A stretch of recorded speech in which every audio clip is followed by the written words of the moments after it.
Usapan ngayon sa showbiz ang pag-attend ng kapamilya actress na si Janine Gutierrez sa Samsung event kamakailan.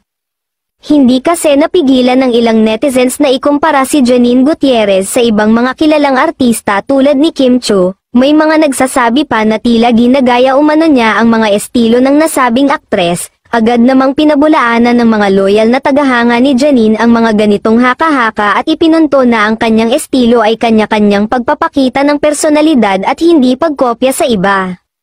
Maging ang hosting nito ay hindi rin nakaligtas sa mga fans. Kamakailan kasi ay isa siya sa mga host ng the 7th Eddies Entertainment Editors' Choice Awards Night ng Society of Philippine Entertainment Editors ang aktres.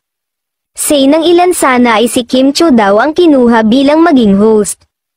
Samantala, trending nga ang paakyat na sa gilid ng stage sina Janine at Jake para ipakilala ang presenter ng mga icons nang bigla matisod ito at napaupo sa hagdan, pero agad din itong tumayo at tinawanan lang ang kanyang pagkadapa. Agad ding inalalayan ni Jake ang co-host paakyat sa stage pero hindi nakaligtas ang pangyayaring iyon kina Enchong, Elijah, at Cedric Juan na tinawag si Janine sa stage at sabay-sabay nagtaas ng kamay na naka-heart shape.